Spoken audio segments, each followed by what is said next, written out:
coração do povo de Deus, e que, consequentemente, onde há muita dúvida, pouca fé, fui direcionado pelo Senhor a falar sobre esse tema, da relação de Jesus com o mal, consequentemente com a nossa relação com o mal.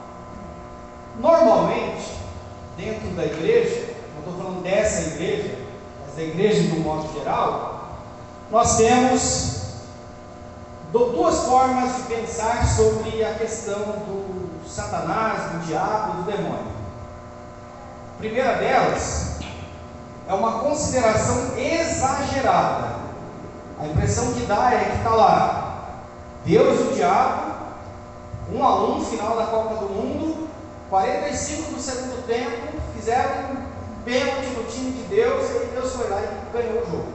A gente tem essa impressão de que o mal, comparado ao próprio Deus, possa ser alguma coisa resistente diante da grandeza e da soberania do Senhor. Alguns irmãos, dentro dessa visão, têm tanto medo dessa questão, que toda vez que fala desse assunto na igreja, a pessoa se agita na cadeira, ela está lendo a Bíblia, quando passa por esses assuntos, ela tenta passar desses textos, porque ela se sente desconfortável. Igual o pastor Silas Malafaia costuma falar. A pessoa, ao orar e ver uma pessoa endemoniada, fala: Senhor, sai dele, mas não entra em mim. Mais ou menos assim, de tanto medo que a pessoa tem sobre esse tema. Do outro extremo, nós temos pessoas que olham para esse assunto e falam assim: que é isso? Isso não existe, isso é mito. Essa questão de diabo, espírito do mal, não, isso não existe não. Isso não tem a menor razão de pensar na existência dessas coisas. O fato é que esses desencontros fazem com que a igreja tenha uma prática errada. Esses dias eu estava vendo um vídeo, a pessoa teve um problema no carro, e aí a mulher começou a fazer uma live e falou assim: olha, está aqui o carro, deu problema, o inimigo já começou a se levantar. Aí o marido falou assim: não, isso aqui não é inimigo não, isso aqui é um problema do carro mesmo, não tem nada a ver com o inimigo. Aqueles que consideram tanto esse assunto, tudo eles conseguem ver a ação do inimigo. E aqueles que não consideram esse assunto como real, por mais que esteja sob pesado ataque do diabo e dos demônios, a pessoa começa a racionalizar e achar que isso é normal, que isso aí é coisa que acontece. O fato é que nós precisamos olhar para a Bíblia, o que a Bíblia tem a dizer sobre esse assunto. E tem muita coisa a dizer. Vamos começar primeiro definindo termos. Ao olharmos para o Antigo Testamento, o primeiro nome atribuído ao adversário de Deus está na personificação da serpente. E para entendermos a origem do inimigo de Deus, nós temos que recorrer a João 8,44.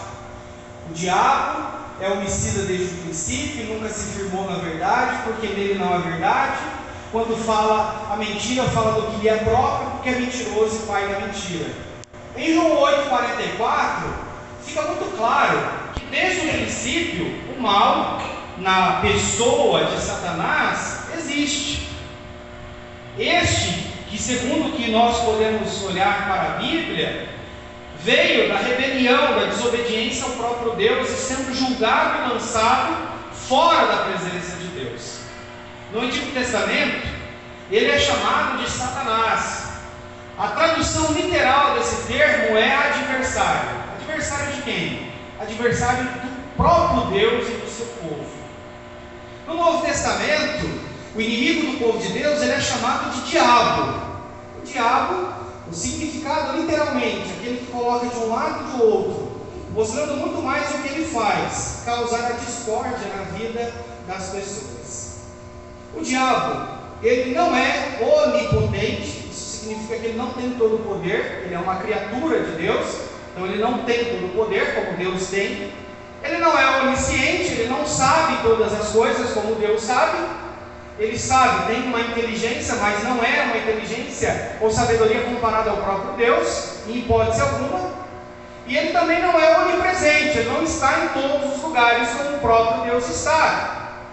O fato dele estar presente em vários lugares se dá pela ocasião daqueles que, junto com o adversário de Deus, também caíram, se rebelaram. No caso, anjos malignos que caíram junto com o diabo. Nesse panorama, nós temos o quê? Vários anjos, uma terça parte desses anjos, que agora estão a serviço do mal para perturbar a vida das pessoas ao redor de toda a terra. Se nós olharmos para essas afirmações bíblicas, nós vamos entender que no meio dessa história, entre Deus e o diabo, está o ser humano. E é aí que entra a nossa vida. E é aí que a nossa vida começa a ter alguma relação com o mal. Olhando para esse texto de Marcos capítulo 5, nós temos basicamente o resumo do que é a atuação do diabo na vida do ser humano. A atuação ou a ação do diabo na vida do ser humano. No versículo de número 2, o texto diz: eu vou sentir falta do André hoje, pela presença dele não estar aqui, por ele colocar o versículo aqui para a gente. O verso 2 diz: ao desembarcar, logo veio dos sepulcros ao seu encontro um homem possesso de espírito imundo. Este homem não tem nome, sabemos quem ele é. Este homem passa logo a ser um símbolo da própria humanidade. Este homem está possuído de um espírito imundo. Logo nós temos aqui a primeira atuação de Satanás na vida do ser humano, que é a tentativa de possuir o ser humano. O que é a possessão? É tomar o controle daquele que foi criado pelo próprio Deus. No caso, a humanidade, criada à imagem e semelhança do Criador, nessa relação com o diabo, muitas vezes ele tenta possuir essa humanidade para ele. Essa posse envolve o controle das emoções, o controle da vontade, o controle dos pensamentos e o controle das ações. O indivíduo, quando possuído pelo demônio, ele faz coisas que ultrapassam a realidade da vida comum. Logo, a primeira atitude de Satanás em relação ao próprio ser humano é tentar a todo custo possuí-lo. É isso que ele faz diariamente. Ele tenta possuir a humanidade criada por Deus. A segunda ação, que fica muito clara agora dos versos 3 até o verso 5, que é o que Satanás faz com o ser humano, é que o diabo, ele quer retirar a dignidade humana. Deus criou o ser humano à sua imagem e semelhança, o criou para viver uma vida abençoada, uma vida cheia das bênçãos partilhadas pelo Criador. E o que Satanás tenta fazer todos os dias é tirar a dignidade do ser humano quando o possui. O verso de número 3 começa afirmando que este homem vivia nos sepulcros. Aí você pode pensar: mas qual que é o problema de viver no cemitério? O problema é que não é um lugar que foi feito para viver. O primeiro lugar que Deus fez para o ser humano viver foi o Jardim do Éden, um lugar de vida, e não um cemitério. Aqui nós temos alguém que perde a dignidade, já não tem mais uma moradia, vive nos sepulcros. O versículo de número 5 também diz que ele vive nos sepulcros, era o lugar que ele morava. A retirada da dignidade humana começa quando o diabo tira o ser humano da sua própria casa, do lugar que naturalmente ele viveria. Continua essa retirada da dignidade humana olhando para o verso 4. O texto diz que, verso 3, a parte final, que ele andava com cadeias. No verso 4, ele foi preso com grilhões e cadeias. Grilhões e cadeias diz respeito a correntes pesadas que eram amarradas em seus braços, em suas pernas, e ali ele conseguia, pela força sobre-humana que possuía, quebrar essas correntes. Essa era a condição. O ser humano que foi criado pelo próprio Deus para viver na mais plena e absoluta graça, bondade, agora está vivendo no sepulcro, no cemitério, e vivendo acorrentado. O texto diz no verso 5 que ele andava sempre, de dia e de noite, clamando por entre os sepulcros. E aí nós temos um outro fato dessa retirada da dignidade humana. O ser humano possuído pelo demônio, ele não tem paz. De dia e de noite ele vive perturbado, a gritar, a se perturbar a todo momento. Olhando para o final do verso 5, diz que ele feria-se com pedras. Esse é o estado máximo da degradação humana, o autoflagelo, destruir a própria vida. É isso que o demônio faz com os seres humanos. Quando nós olhamos para isso, nós percebemos que depois de possuir o ser humano, o que Satanás faz é a todo custo, tirar a dignidade do ser humano. E o versículo de número 4, a parte final, diz que ninguém podia prendê-lo. Esse homem, ele era uma perturbação da paz social. Alguém possuído pelo demônio pode, com toda certeza, trazer desordem para a vida social, para a vida em comunidade. Quando você olha a história daqueles matadores em série nos Estados Unidos, você vai ver que muitas vezes, tem uma série agora pesada da Netflix, Jeffrey Dahmer, canibal americano, e você vai perceber que ele destrói a vida das pessoas com requintes de crueldade, e é um forte indício da atuação de Satanás na vida daquele jovem contado ali na sua biografia. Quando nós olhamos para isso, nós percebemos que o diabo ele quer fazer exatamente isso com o ser humano: destruir a vida humana em sua essência. Nossa, pastor, que pesado, né? É a Bíblia mostra isso de forma muito clara. E esse texto, que é muito interessante, é que esse texto não fala do endemoniado. Esse texto fala da obra de Jesus na vida desse homem. Aleluia! E é aqui que nós precisamos entender. Agora, nesse primeiro ponto, nós entendemos o que o diabo faz na vida do ser humano. O segundo ponto é entender o que Jesus faz na vida do ser humano. Olhando para o verso de número 1, o texto diz que Jesus chegou a outra margem do mar, a terra dos Gerazenos. Às vezes essa tradução varia, Gerazeno, Gadareno. Acredita-se que Gadara era uma cidade e Gerasa era uma vila. Então elas estavam ligadas ali, tipo Marialva e a comunidade de Santa Luzia, muito próximo. O que é muito interessante é que Jesus, ele vai até onde está o problema. Jesus, ele vai até onde está a dor da pessoa. Jesus vai até onde a pessoa está sofrendo. Jesus vai até onde o ser humano está padecendo. Aleluia! Gerasa, ou Gadara, formava ali uma linha de 10 cidades, as Decápolis. Essas 10 cidades eram consideradas o submundo de Israel. Um lugar sujo, imundo, sem cultura, sem religião. E é nesse lugar que o nosso Senhor Jesus vai para atuar na vida desse homem. E aqui existe uma lição poderosa para nós. Não existe lugar que Jesus não vá. Louvado seja o nome de Jesus. Não existe lugar ou causa impossível que ele não atue, porque ele vai em direção à dor dessa pessoa. Diz o texto que ele vai até Gadara, vai até a terra dos Gerazenos.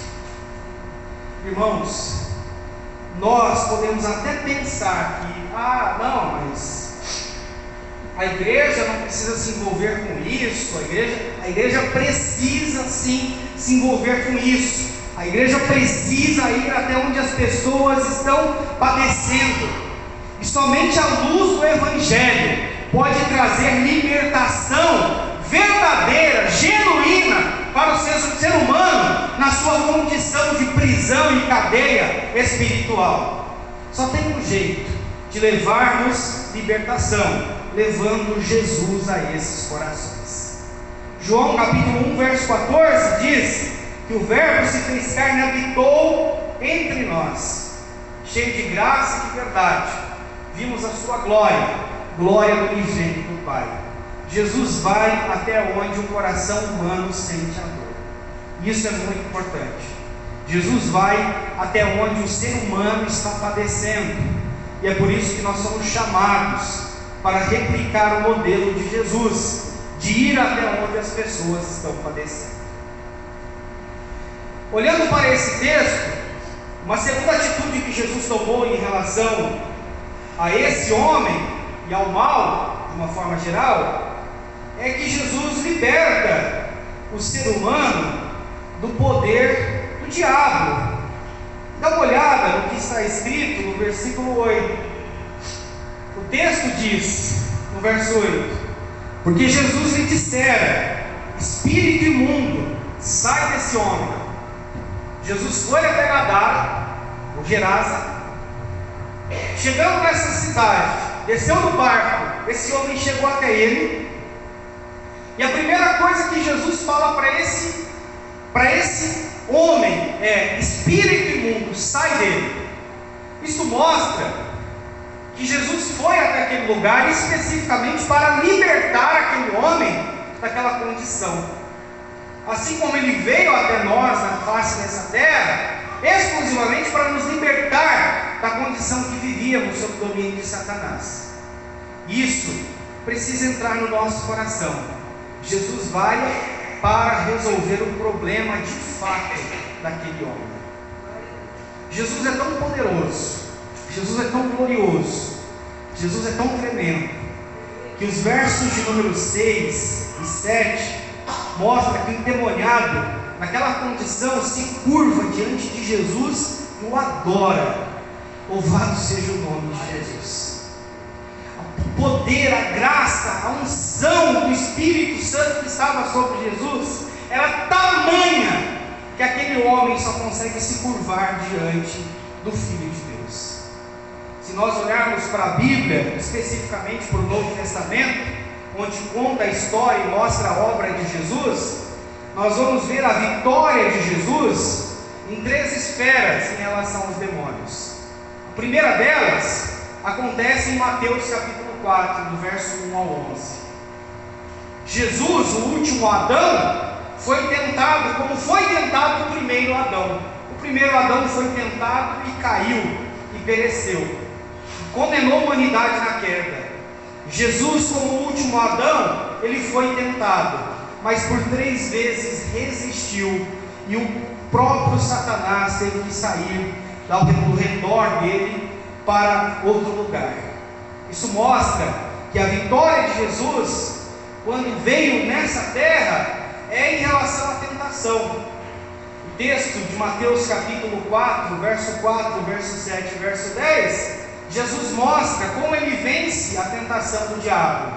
E essa tentação ele vence usando o está escrito, porque está escrito, está escrito, está escrito, e Satanás sai da vida dele.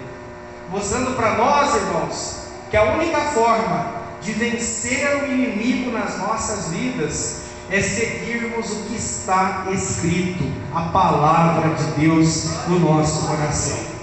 Essa é a única forma de vencermos as tentações no nosso dia a dia.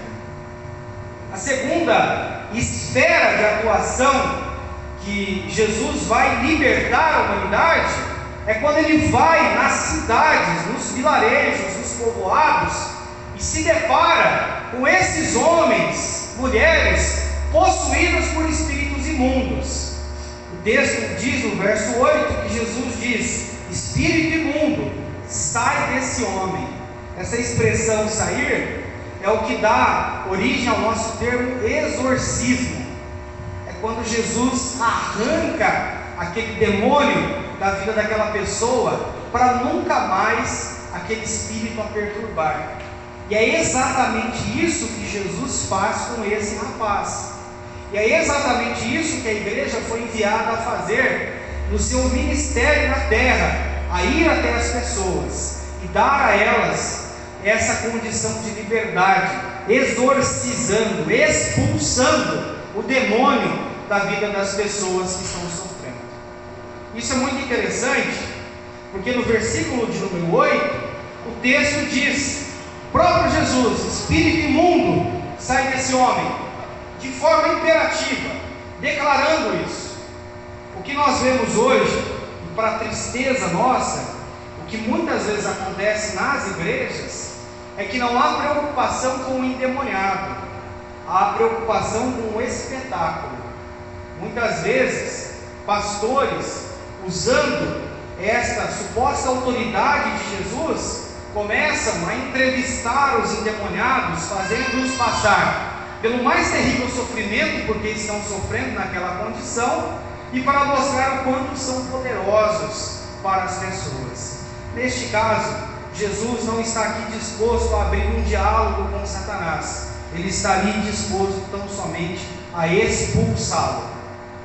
E aí, nós temos que aprender uma coisa interessante: com o inimigo não se conversa. O que pode falar o pai da mentira, senão a própria mentira?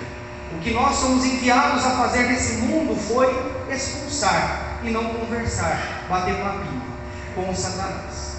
Não é para isso que Jesus nos chamou. Olhando para isso, nós temos o fato de que Jesus, primeiro, venceu a tentação de Satanás. Segundo, Jesus venceu o poder de Satanás na vida das pessoas. E agora, o mais interessante, a obra de Jesus, ela fez com que o diabo fosse completamente derrotado em sua cruz. Aleluia. Às vezes, nós achamos que quando Jesus foi crucificado, teve uma festa no inferno, os demônios fizeram festa, se alegraram. Não. O que Satanás fez desde o início foi tentar acabar, ou barrar o ministério de Jesus, para que ele não fosse para a cruz. Quando Jesus nasce, um político usado pelo demônio, Herodes, mata todas as crianças de 2 anos para baixo no vilarejo de Belém. Alguma coisa perto de 20 crianças foram assassinadas na tentativa de matar o Messias, porque ele sabia que quando Jesus atingisse a idade, cumprisse o seu ministério, a derrota seria total. No seu ministério, as pessoas muitas vezes chegavam para Jesus e falavam: tenha misericórdia de ti, não morra na cruz, tadinho de você. Pessoas muito próximas, inclusive o apóstolo Pedro, tentou fazer isso. E Jesus dizia: para trás de mim, Satanás, que me serve de pedra de tropeço. E é quando Jesus sobe naquela cruz, onde ele, pela sua glória e autoridade, vence completamente o poder do diabo, para que não tenhamos mais o domínio de Satanás sobre nossa vida, mas sim a autoridade que é no nome de Jesus. Colossenses capítulo 2, verso de número 15 diz: e tendo despojado os poderes e autoridades, fez deles um espetáculo público, triunfando sobre eles na cruz. Com esses 3 verbos, o texto mostra que o que Jesus fez na cruz foi, primeiro, despojar o diabo. O que antes ele tinha sob o seu domínio a humanidade, agora ele não tem mais. Tudo isso foi tirado do poder do diabo. O texto continua dizendo que Jesus fez ou triunfou sobre eles no espetáculo público. O apóstolo Paulo está usando uma linguagem do seu tempo, quando os generais eram vencidos, eles perdiam todas as riquezas que tinham, e depois eram colocados em desfile público para serem humilhados, para que todos vissem o vencedor. E o final diz que houve um triunfo sobre ele na cruz. A cruz do Calvário é o lugar onde Jesus venceu de uma vez por todas Satanás, e por isso nós temos vida. Louvado seja o nome de Jesus. Enquanto Satanás destrói a humanidade, o que Jesus faz é ir até ela e libertá-la. E a última atitude de Jesus nesse texto, que nos mostra como Jesus é poderoso, como Jesus é glorioso em relação à humanidade. O verso 15 diz: e indo ter com Jesus, viram o endemoniado, o que tivera a legião, assentado, vestido em perfeito juízo. Olha, que mudança, não é mesmo? Um homem que vivia no cemitério, amarrado com correntes, se machucando, sem paz. Agora, o texto diz que ele está assentado, vestido em perfeito juízo. Jesus vem e restaura a dignidade da humanidade. Quando o texto diz que ele está assentado, indica que ele está em paz, tranquilo, não mais correndo para lá e para cá desesperado. Quando o texto fala que ele está vestido, mostra que ele não anda mais naquela condição de humilhação que outrora o diabo colocou. E quando o texto diz que ele está em perfeito juízo, significa que o diabo não tem mais domínio sobre seus pensamentos e suas ações, porque Jesus chegou naquela vida. Para todos nós, irmãos, olha que responsabilidade que Jesus coloca sobre nós. Quando você ver alguém perturbado nessa terra, saiba que essa pessoa sim, ela pode estar possuída por um demônio ou por demônios, e na nossa responsabilidade nós podemos ir até ela e levar a mensagem do Evangelho, na qual Cristo é o Jesus Todo-Poderoso, Jesus Cristo nosso Senhor, é quem liberta o homem dessa condição. E agora, eu quero encerrar aqui, fazendo duas perguntas para vocês. Ao final desse texto, nós temos dois pedidos. O primeiro pedido foi feito pelos cidadãos daquela cidade, daquela região. O primeiro pedido foi feito pelos gadarenos. Aquela cidade era conhecida pela sua criação de porcos. Os porcos davam muito dinheiro para aquela cidade. E quando Jesus expulsa aqueles demônios daquele homem, aqueles demônios entram naqueles porcos e eles se precipitam no mar. Isso traz um prejuízo financeiro. Perceba, isso traz um prejuízo financeiro, mas a vida humana que estava destruída foi restaurada. O verso 17 diz: e entraram os gadarenos a rogar-lhe que se retirasse da terra deles. O que nós vemos aqui é um povo pedindo para Jesus sair da vida deles. É um povo que aceita viver a miséria do demônio, ao modo de não ter prejuízo financeiro.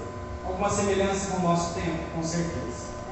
As pessoas preferem hoje ter o bem-estar que o demônio pode lhes oferecer, ao viver livre do seu domínio, da sua condição de prisão e escravidão. Essa pergunta que eu faço para você é: quando Jesus opera na vida de alguém, você deseja no seu coração que Jesus continue fazendo, ou que Ele pare de fazer para você não ser incomodado? Essa pergunta nós precisamos pensar sobre ela. O que esses homens e mulheres fizeram foi isso: para de fazer o que o Senhor está fazendo, porque a gente vai ficar muito incomodado, vai dar muito prejuízo para nós se o Senhor continuar fazendo isso. Eu vou dar um exemplo para você. Existem situações que o homem, a mulher começa a orar: Deus, converte meu esposo, converte minha esposa, converte meus filhos. E aí Jesus converte. Glória a Deus, Ele converte. E aí a pessoa começa a buscar, começa a orar, começa a buscar. A pessoa se converteu orando, buscando, jejuando, lendo a palavra, evangelizando. E aí a pessoa começa a falar assim: não, mas não é para tudo isso também. Eu queria que você se convertesse, mas não era para tudo isso.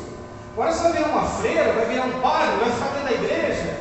Perceba que essa atitude, que é a atitude dos gadarenos, que querem expulsar Jesus para que não complete a obra. Eu tinha um caso muito interessante de um rapaz que estava servindo na igreja, uma bênção, e o pai começou a implicar com ele porque ele ficava muito na igreja. Resultado, hoje não está mais na igreja. Com essa implicância do que Jesus está fazendo, o que nós temos é o fato de que as pessoas, se nós pedimos para ele entrar, ele entra, se pedimos para ele sair, ele sai. É isso que ele faz. Ele é Senhor, mas atende o que nós decidimos. Nós precisamos ter esse cuidado, que o que Jesus começou a fazer não pode ser impedido, ou nós não podemos pedir para ele parar de fazer. Amém, queridos? Amém? Só que o segundo pedido que acontece aqui, e é o que me chama a atenção, o verso 18, beleza, mandaram embora, convidaram gentilmente Jesus a se retirar. Verso 18, ao entrar Jesus no barco, suplicava-lhe o que for endemoniado, que o deixasse estar com ele. Isso aqui enche meu coração de fé. Irmão, só você que já foi usado, humilhado, espizinhado pelo diabo, você sabe como é precioso estar na presença de Jesus. Aleluia! Olha, preciso falar isso. O que nós vemos aqui é um rapaz que sabia o que era corrente, que sabia o cemitério, que sabia que era se machucar com pedra, e o que ele queria agora era estar tão perto de Jesus para não perder nenhum lance, para não perder nada na presença de Jesus. Aleluia. E você pode ter certeza que esse rapaz, ele não ia reclamar se Jesus multiplicou muito pão, se Jesus multiplicou pouco pão. Ele não ia reclamar se a viagem estava demorando demais. Ele não ia reclamar se a mulher com filha, a filha endemoniada, ficasse correndo atrás de Jesus pedindo ajuda. Porque só entende o valor de Jesus quem um dia foi presa de Satanás. Só entende o valor de Jesus quem um dia foi presa de Satanás. É por isso, irmãos, que nós temos uma lição muito poderosa nesse rapaz. Às vezes nós queremos encontrar tanta coisa, tanto empecilho, tanta dificuldade para servir a Jesus, que nós nos esquecemos de onde Jesus nos tirou. Acontece muito isso, é raro, mas acontece sempre. A pessoa está lá orando: Deus abençoa, Senhor, eu quero um carro para a casa do Senhor, para servir o Senhor, para que seja um carro missionário, para levar as pessoas para a igreja. Eu quero, Senhor, que o Senhor me dê um carro. E Jesus me dá um carro. Jesus dá um carro. Aí, primeiro mês, amém. Aí ele pediu para o carro missionário, né, para levar as pessoas na igreja. E falou assim: mas na verdade, as pessoas entram, bate a porta, parece que as pessoas não têm geladeira em casa. E aí passa mais um mês: querido, você não vem mais na igreja por quê? Pastor, é que eu fico meio com medo, lá na igreja não tem estacionamento próprio, aquele risco, o senhor sabe como é que é, não paguei o seguro ainda. Irmãos, parece que nós nos esquecemos que um dia nós fomos as piores pessoas da face desta terra, e Jesus nos libertou. Queira estar junto de Jesus como esse rapaz quis. Queira estar junto de Jesus como esse rapaz. E Jesus falou: não, você não vai me seguir não, você vai voltar para a tua casa. Verso 19: vai para a tua casa, para os teus, anuncia-lhes o que o Senhor te fez e como teve compaixão de ti. Este é oficialmente o primeiro missionário gentil do Novo Testamento. Louvado seja o nome de Jesus. Talvez o tema desse sermão poderia ser de endemoniado a missionário, a obra que Jesus faz na vida de um ser humano. E aí fica para todos nós pensarmos: o que nós estamos fazendo com as oportunidades que Jesus está nos dando? Nós precisamos ir onde as pessoas estão, pregar o Evangelho de Jesus, dar a elas a notícia, a boa notícia, de que Jesus salva, liberta, cura, enche com o Espírito Santo e um dia voltará. E aqueles que gentilmente pedirem para que nós não façamos isso, vamos respeitar, como assim fez Jesus. Mas para os que estão interessados, vamos levar a mensagem da salvação para o coração humano. Amém, queridos? A Deus seja honra e glória pela exposição da sua palavra e suas palavras.